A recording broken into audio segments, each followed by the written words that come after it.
Any hope for the human being in 2020?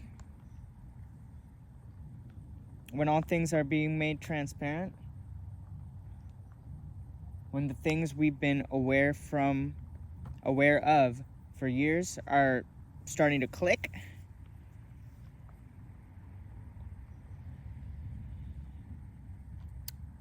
For me, it's a very clear answer to that.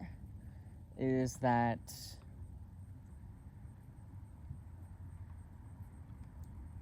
yes, and it's more than just hope. It's about intention.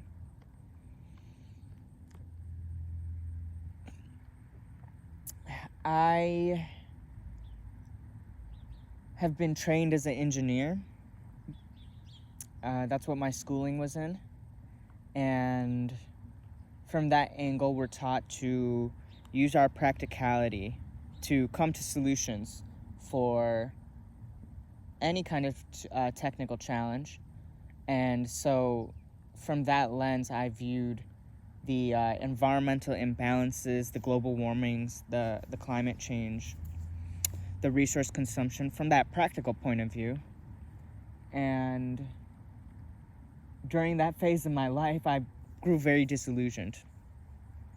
I found that it wasn't as simple as increasing efficiency and lessening consumption,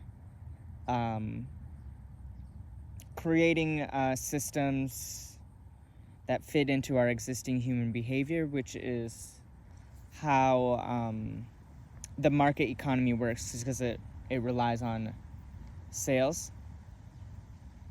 So I have also had experience in social organizing, and so moving towards cooperatives and collectives. And I thought this would inherently be carry the solution forward to me, give me the hope that I was lacking in humanity by surrounding myself with like-minded individuals and shifting towards more of a communal approach, more emphasis on the social system and changing the social system, so perhaps that the work of employment and housing could be made simpler through sharing of responsibilities, a return to the village. But still, I found that wasn't where my journey ended, and I didn't find that hope I was looking for. I honestly found just throughout various collaborations centered around farming even, I still found that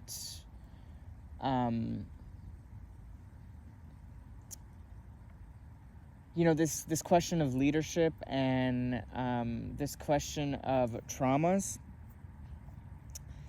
it feels difficult to seamlessly shift towards ideals. And this is at no one's fault either, because I felt like I was still taking that wrong approach, still like trying to address the symptoms of the problem and not the root cause. So I feel that now that I stopped really looking for problems and looking for solutions, now I realize, like, we're closer than we think.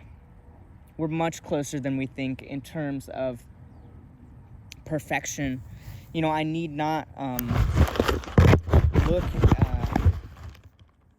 I need not get out my yardstick. I need not necessarily take the technical approach around carbon footprint. That's not the first step anyhow.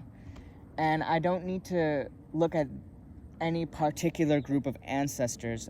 I will always be inspired by where the farmers of my great-grandparents' generations, and I will be using their techniques. I will continue to grow pearl millet ancient grains. I'll continue to forage, to have a relationship with wild herbs and see my medicine in there. But still, here, we're still in the realm of symptoms and not the root cause.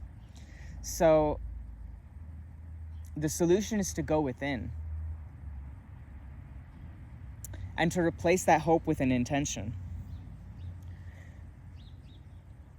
What each phase of my life through,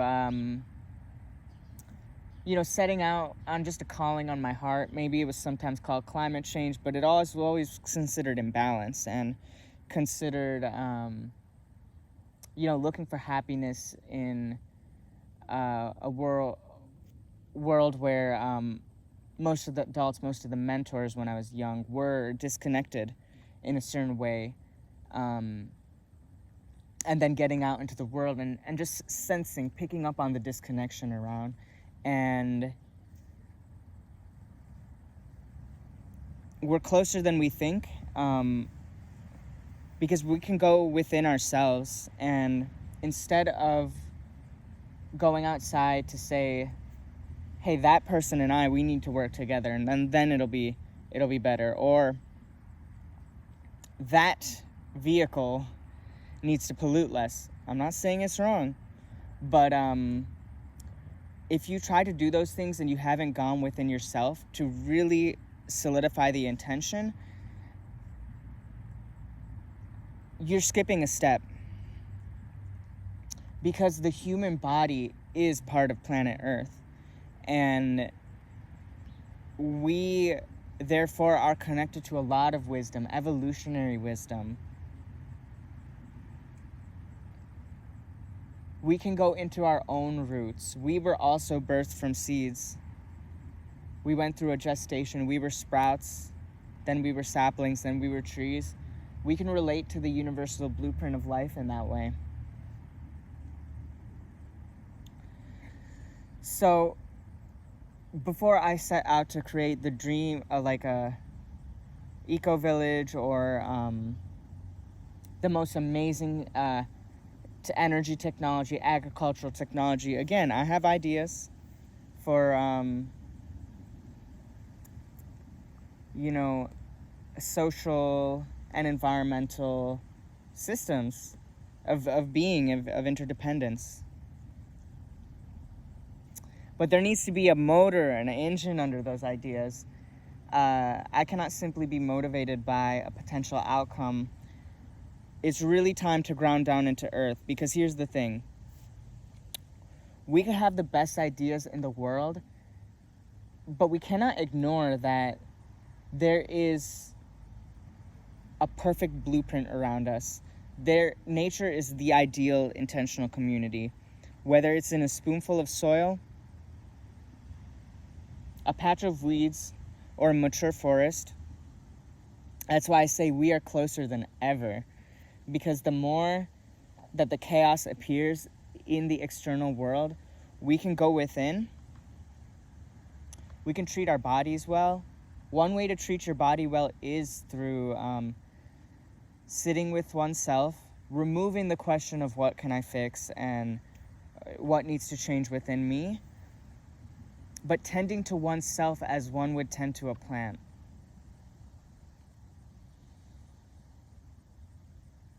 Empathize with the earth, yes. Feel the pain of the pollution, the injustice of societies. But bring the justice home to your heart. Empathize with the own parts of your body, your oceans, your roots, your canopy. And start there.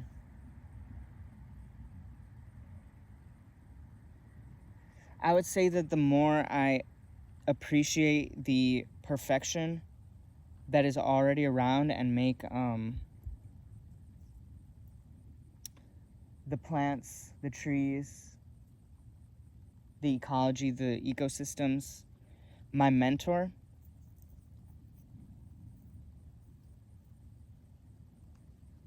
inform my character based off of those reflections,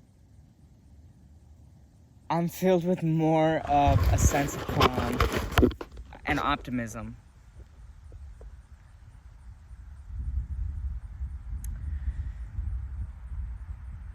There's a lot of forest fires in the world right now,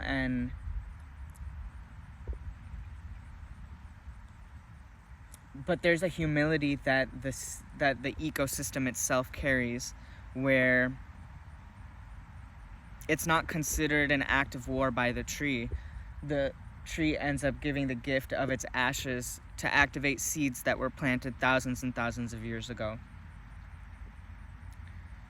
So, because we can take it real personal too when our Mother Earth is being attacked, but follow that feeling and see where it goes.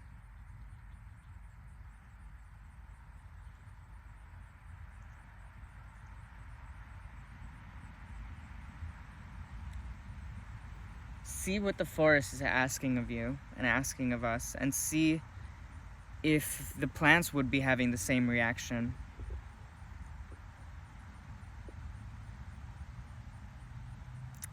So I trust all is well, and that the message came through clearly.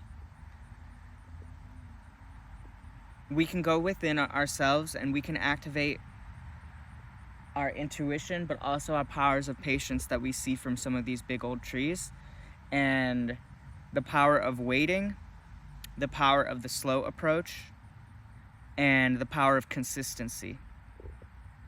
So please comment and reach out to me, and just let me know what you think. What do you think? Do you think that there's hope for the human being in 2020? Because how we each answer that question is everything. So,